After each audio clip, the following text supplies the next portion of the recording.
Hi friends, welcome back to Teja Reddy YouTube channel. Friends, ನಾನಿವತ್ತು ಬಿರಿಯಾನಿ ಮಾಡ್ತಾಯಿದ್ದೀವಿ. ಅದನ್ನು ತೋರಿಸೋಣ ಅಂತ ಒಂದು ವಿಡಿಯೋ ಮಾಡಿದ್ದೀನಿ. ಅದಕ್ಕೆ ಯಾವ ಪದಾರ್ಥಗಳು ಬೇಕು, ಯಾವ ಥರ ಮಾಡೋದು ಅಂತ ನೋಡೋಣ ಬನ್ನಿ. ಪುದೀನ ಸೊಪ್ಪು, ಕೊತ್ತಂಬರಿ ಸೊಪ್ಪು, ಸ್ಪೈಸಸ್ಸು, ಜಾರಲ್ಲಿರೋದು ಕಾಳುಮೆಣಸು, ಹಸಿಮೆಣಸಿನ್ಕಾಯಿ ಸೇರಿಸಿ ಮಿಕ್ಸಿಗೆ ಹಾಕ್ಕೊಂಡಿದ್ದೆ. ಶುಂಠಿ ಬೆಳ್ಳುಳ್ಳಿ ಪೇಸ್ಟು, ಟೊಮೊಟೊ, ಈರುಳ್ಳಿ ಜೊತೆಗೆ ಹಸಿಮೆಣಸಿನ್ಕಾಯಿ ಒಗ್ಗರಣೆಗೆ. ಇವೆಲ್ಲ ಕ್ಲೀನ್ ಮಾಡಿ ಹಚ್ಚಿಟ್ಕೊಂಡಿದ್ದೀವಿ. ಈಗ ಸ್ಟವ್ ಮೇಲೆ ಪಾತ್ರೆ ಇಟ್ಕೊಂಡು ಅದಕ್ಕೆ ಆಯಿಲ್ ಹಾಕ್ಕೊಂಡಿದ್ದೀವಿ. ಸುಮಾರು 1 kg ಅಷ್ಟು ಆಯಿಲ್ ಹಾಕ್ಕೊಂಡಿದ್ದೀವಿ. ಸ್ಪೈಸಸ್ಸು, ಹಸಿಮೆಣಸಿನ್ಕಾಯಿ, ಈರುಳ್ಳಿ ಆಯಿಲಿಗೆ ಹಾಕ್ತಾಯಿದ್ದೀವಿ. ಇದನ್ನ ನೀಟಾಗಿ ಒಂದು ಸ್ವಲ್ಪ ಲೈಟ್ ಬ್ರೌನ್ ಬರಬೇಕು, ಅಷ್ಟುವರೆಗೂ ಬೇಯಿಸ್ಕೋಬೇಕು. ಆಯಿಲಲ್ಲಿ ರೋಸ್ಟ್ ಮಾಡ್ಕೋಬೇಕು ನೀಟಾಗಿ. ಫ್ರೆಂಡ್ಸ್, ನನ್ನ ವಿಡಿಯೋ ಕೊನೆವರೆಗೂ ನೋಡಿ. ನಿಮ್ಗೆ ಇಷ್ಟ ಆದರೆ ಲೈಕ್ ಮಾಡಿ, ಶೇರ್ ಮಾಡಿ, ಬೆಲ್ ಮೇಲೆ ಒಂದು ಕ್ಲಿಕ್ ಕೊಡಿ. ಯಾಕಂತಂದರೆ ನೋಟಿಫಿಕೇಷನ್ಸ್ ಬರುತ್ತೆ. ಈಗ ಒಂದು ಸ್ವಲ್ಪ ನೋಡಿ ಲೈಟ್ ಬ್ರೌನ್ ಬಂದಿದೆಯಲ್ಲ ಈರುಳ್ಳಿ, ಅದಕ್ಕೀಗ ಶುಂಠಿ ಬೆಳ್ಳುಳ್ಳಿ ಪೇಸ್ಟ್ 2 ಸೇರಿಸ್ಕೊತಾ ಇದ್ದೀವಿ. ನಾವು ಸುಮಾರು ಒಂದು 30 ಜನಕ್ಕಾಗೋಷ್ಟು ಬಿರಿಯಾನಿ ಮಾಡ್ತಾಯಿದ್ದೀವಿ. ಇದು ಚಿಕನ್ ಬಿರಿಯಾನಿ. ಶುಂಠಿ ಬೆಳ್ಳುಳ್ಳಿ ಪೇಸ್ಟ್ ಒಂದು ಸ್ವಲ್ಪ ಹಸಿ ಸ್ಮೆಲ್ ಹೋಗೋವರೆಗೂ ಮಿಕ್ಸ್ ಮಾಡ್ಕೋಬೇಕು. ಅದು ತಳ ಅಂಟಿಬಿಡುತ್ತೆ, ಅದಕ್ಕೆ ಮಿಕ್ಸ್ ಮಾಡ್ತಾನೆ ಇರಬೇಕು. ಈಗ ಟೊಮೊಟೊ, ಕೊತ್ತಂಬರಿ ಸೊಪ್ಪು, ಪುದೀನ ಸೊಪ್ಪು ಸೇರಿಸ್ಕೊತಾ ಇದ್ದೀವಿ. ಇದು ಕಾಳುಮೆಣಸು, ಹಸಿಮೆಣಸಿನ್ಕಾಯಿ ಗ್ರೈಂಡ್ ಮಾಡ್ಕೊಂಡಿದ್ವಲ್ಲ ಅದನ್ನು ಸೇರಿಸ್ಕೊತಾ ಇದ್ದೀವಿ. ಈ ಟೊಮೊಟೊ ಎಲ್ಲ ಆಯಿಲಲ್ಲಿ ನೀಟಾಗಿ ಪೇಸ್ಟ್ ಥರ ಆಗೋಗಬೇಕು ಫ್ರೆಂಡ್ಸ್, ಆಗಲೇ ಟೇಸ್ಟ್ ಬರೋದು ಬಿರಿಯಾನಿಗೆ. ಒಂದು 7 kg ಚಿಕನ್ ಅಷ್ಟು ಹಾಕಿ ಮಾಡ್ಕೊತಾ ಇದ್ದೀವಿ ನಾವು ಬಿರಿಯಾನಿ. ನೋಡಿ, ಇಷ್ಟು ಪೇಸ್ಟ್ ಆಗಬೇಕು. ನೀಟಾಗಿ ಪೇಸ್ಟ್ ಆಗೋವರೆಗೂ ಅದನ್ನ ರೋಸ್ಟ್ ಮಾಡ್ಕೋಬೇಕು ಆಯಿಲಲ್ಲಿ. ಇದು ನಾವು ಮಾಡ್ತಾ ಇರೋದು ದಮ್ ಬಿರಿಯಾನಿ. ಈಗ ಇದು ರೈಸ್ಗೆ ಅಂತ ನೀರು ಇಟ್ಕೊಂಡಿದ್ದೀವಿ ಗ್ಯಾಸ್ ಮೇಲೆ. ಇದರಲ್ಲಿ ಪುದೀನ ಸೊಪ್ಪು, ಹಸಿಮೆಣಸಿನ್ಕಾಯಿ, 1-2 ಟೀ ಸ್ಪೂನಷ್ಟು ಆಯಿಲ್ ಸೇರಿಸ್ಕೊಂಡಿದ್ದೀವಿ. ಅದು ನೀಟಾಗಿ ಕುದಿಬೇಕು. ಈಗ ಬಿರಿಯಾನಿ ಮಸಾಲ ಸೇರಿಸ್ಕೊತಾ ಇದ್ದೀವಿ. ಬಿರಿಯಾನಿ ಮಸಾಲ, ಚಿಕನ್ ಮಸಾಲ, ಟೇಸ್ಟ್ಗೆ ಎಷ್ಟು ಬೇಕೋ ಅಷ್ಟು ಅಚ್ಚ ಖಾರದ ಪುಡಿ. ನಾವು ಆಲ್ರೆಡಿ ಒಗ್ಗರಣೆಗೆ ಹಸಿಮೆಣಸಿನ್ಕಾಯಿ ಹಾಕ್ಕೊಂಡಿದ್ದೀವಿ, ಈರುಳ್ಳಿ ಜೊತೆ ಕಾಳು ಮೆಣಸಿನ ಜೊತೆ ಹಸಿಮೆಣಸಿನ್ಕಾಯಿ ಗ್ರೈಂಡ್ ಮಾಡ್ಕೊಂಡಿದ್ದೀವಿ. ಅದಕ್ಕೆ ಖಾರ ನೋಡಿಕೊಂಡು ಹಾಕ್ಕೋಬೇಕು.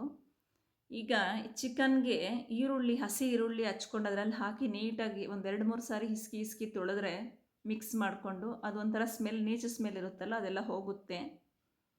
ನೀಟಾಗಿ ತೊಳ್ಕೊಂಡು ಇವಾಗ ಚಿಕನ್ ಇದಕ್ಕೆ ಸೇರಿಸ್ಕೊತಾ ಇದ್ದೀವಿ. ಈಗ ನಾವು ಮಸಾಲೆ ಅಲ್ಲಿ ಇಟ್ಕೊಂಡ್ವಲ್ಲ, ಚಿಕನ್ ಮಸಾಲ, ಬಿರಿಯಾನಿ ಮಸಾಲ, ಅದನ್ನೂ ಈಗ ಸೇರಿಸ್ಕೊತಾ ಇದ್ದೀವಿ. ಅದು ಡೈರೆಕ್ಟಾಗಿ ಆಯಿಲ್ಗೆ ಸೇರಿಸ್ಕೊಂಡ್ರೆ ಅದು ಸೀದೋಗುತ್ತೆ. ಅದಕ್ಕೆ ಚಿಕನ್ ಹಾಕಿದಾಗ ಹಾಕ್ಕೊಂಡು 1-2 ನಿಮಿಷ ಅದರಲ್ಲಿ ಮಿಕ್ಸ್ ಮಾಡಿಕೊಂಡು ಒಂದು ಸ್ವಲ್ಪ ನೀರು ಹಾಕ್ಕೋಬೇಕು. ಯಾಕಂದರೆ ತಳ ಅಂಟಿಬಿಡುತ್ತೆ, ಮಸಾಲ ಹಾಕಿದ್ದೀವಲ್ಲ ಅದಕ್ಕೆ ತಳ ಅಂಟುತ್ತೆ. ಒಂದು ಸ್ವಲ್ಪ 1-2 ಲೀಟರಷ್ಟು ನೀರು ಸೇರಿಸ್ಕೋಬೇಕೀಗ. ಫ್ರೆಂಡ್ಸ್, ಬಿರಿಯಾನಿ ನೀವು ಯಾವ ಥರ ಮಾಡ್ತೀರ ಅಂತ ಕಾಮೆಂಟಲ್ಲಿ ತಿಳಿಸಿ. ಇದು ತುಂಬ ಪ್ಲೇನಾಗಿ ಮಾಡೋದು ಇನ್ನೊಂದು ಥರ ಇರುತ್ತೆ ಬಿರಿಯಾನಿ, ಅದು ಚೆನ್ನಾಗಿರುತ್ತೆ ಟೇಸ್ಟು. ಅದಕ್ಕೆಲ್ಲ ಸ್ಪೈಸಸ್ ಹಾಗೆ ಹಾಕ್ಕೊಳ್ಳಲ್ಲ.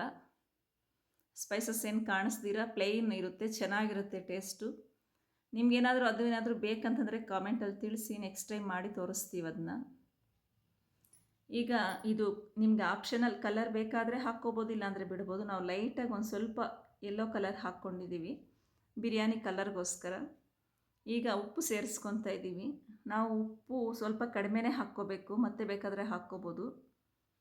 ಇದು ಕಸ್ತೂರಿ ಮೇಥಿ ಈಗ ಸೇರಿಸ್ಕೊತಾ ಇದ್ದೀವಿ. ಕಸ್ತೂರಿ ಮೇಥಿ ಮೊದಲೇ ಒಗ್ಗರಣೆಗೆ ಹಾಕ್ಕೊಂಬಿಟ್ರೆ ಅದು ಸೀದೋಗುತ್ತೆ, ಒಣಗಿರುತ್ತಲ್ಲ, ಸಣ್ಣ ಸಣ್ಣಕ್ಕಿರುತ್ತೆ. ಅದಕ್ಕೆ ಇವಾಗ ಹಾಕ್ಕೊತಾ ಇದ್ದೀವಿ. ಹಾಕ್ಕೊಂಡು ಟೇಸ್ಟ್ ನೋಡಿದ್ವಿ, ಖಾರ ಕಡಿಮೆ ಅನಿಸ್ತು. ಅದಕ್ಕೆ ಒಂದು ಸ್ವಲ್ಪ ಖಾರ ಹಾಕ್ಕೊಂಡು 1 ಲೀಟ್ರು ಗಟ್ಟಿ ಮೊಸರು ಹಾಕ್ಕೊತಾ ಇದ್ದೀವಿ ಡೈರೆಕ್ಟಾಗಿ ಹಂಗೇ. ನಮಗೆ ಬೇಕಾದರೆ ಮೊಸರು ಹಾಕ್ಕೋಬೋದು, ಇಲ್ಲ ನಿಂಬೆಹಣ್ಣಿನ ರಸ ಬೇಕಾದರೂ ಹಾಕ್ಕೋಬೋದು ಈ ಟೈಮಲ್ಲೇ.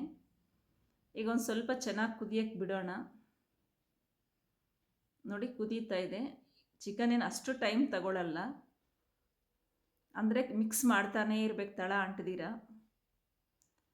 ಫ್ರೆಂಡ್ಸ್, ನೀವು ಯಾವ ಥರ ಮಾಡ್ತೀರಾ ನನಗೆ ಕಾಮೆಂಟಲ್ಲಿ ತಿಳಿಸಿ, ಇಲ್ಲ ಬೇರೆ ಮೆಥಡ್ ಬೇಕಾದರೆ ನನಗೆ ಕಾಮೆಂಟಲ್ಲಿ ಹೇಳಿ, ಮಾಡಿ ತೋರಿಸ್ತೀವಿ. ಈಗ ನೀರು ಬಿಸಿ ಆಗಿತ್ತು, ಅದಕ್ಕೆ ಅಕ್ಕಿ ಸೇರಿಸ್ಕೊತಾ ಇದ್ದೀವಿ. ಅಕ್ಕಿ ಒಂದು 75% ಬೇಯಿಸ್ಕೊಂಡ್ರೆ ಸಾಕು, ಇನ್ನು 25% ದಮ್ಮಲ್ಲೇ ಬೇಯುತ್ತದು. ಫ್ರೆಂಡ್ಸ್, ಇಷ್ಟು ಬಿರಿಯಾನಿ ಏನಕ್ಕೆ ಮಾಡ್ತಿದ್ದೀರಾ ಅಂತ ಅಂದ್ಕೊತಾ ಇದ್ದೀರೇನೋ ನೀವು, ಏನು ಫಂಕ್ಷನ್ ಅಂತ. ಫಂಕ್ಷನ್ ಏನಿಲ್ಲ, ನಾವೊಂದು ಕ್ಯಾಟ್ರಿಂಗ್ ಓಪನ್ ಮಾಡಿದ್ದೀವಿ. ಯಾರಾದರೂ ನಮ್ಮ ಸುತ್ತಮುತ್ತಲಿರೋರಾದರೆ ಹೇಳಿ, ನಾವು ನಿಮ್ಗೆ ಏನು ಬೇಕಾದರೂ ನೀವು ಆರ್ಡ್ರ್ ಕೊಟ್ಟರೆ ಮಾಡಿಕೊಡ್ತೇವೆ. ಫಂಕ್ಷನ್ಗೂ ವೆಜ್ಜು, ನಾನ್ ವೆಜ್ಜು, ಒಬ್ಬಟ್ಟೂಟ ಎಲ್ಲನೂ ಮಾಡ್ತೀವಿ. ಮಾಡಿಕೊಡೋ ಮಾಡಿಸ್ಕೋಬೇಕು ಅನ್ನೋ ಇಂಟ್ರೆಸ್ಟ್ ಇದ್ದರೆ ಕಮೆಂಟಲ್ಲಿ ಕೇಳಿ, ನಾನು ಅಡ್ರೆಸ್ ಹೇಳ್ತೀನಿ.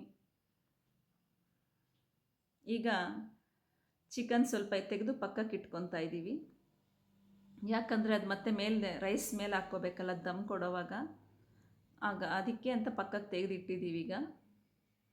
ಈಗ ರೈಸ್ ನೋಡಿ ಒಂದು 75% ಬೆಂದಿದೆ. ಈಗ ಇದನ್ನ ಮಿಕ್ಸ್ ಮಾಡ್ಕೋಬೇಕು. ಅದು ನೀರಿಂದ ಸಪ್ರೇಟ್ ಮಾಡಿಕೊಂಡು ಮತ್ತೆ ಮಿಕ್ಸ್ ಮಾಡ್ಕೋಬೇಕು. ಫ್ರೆಂಡ್ಸ್, ನನ್ನ ಚಾನಲ್ಗೆ ಸಪೋರ್ಟ್ ಮಾಡಿ. ವಿಡಿಯೋ ಸ್ವಲ್ಪ ಲೇಟಾಗಿ ಇಡ್ತಾ ಇದ್ದೀನಿ, ಯಾಕಂತಂದರೆ ಇದೇ ಬ್ಯುಸಿ. ಕ್ಯಾಟ್ರಿಂಗ್ ಓಪನ್ ಮಾಡಿದ್ವಿ ಅಂತಲ್ಲ ಹೇಳಿದ್ನಲ್ಲ, ಅದಕ್ಕೆ ನಾವು ಫ್ರೆಂಡ್ಸ್ ಒಂದಿಬ್ಬರು ಸೇರಿಕೊಂಡು ಹೊಸದಾಗಿ ಸ್ಟಾರ್ಟ್ ಮಾಡಿದ್ವಿ.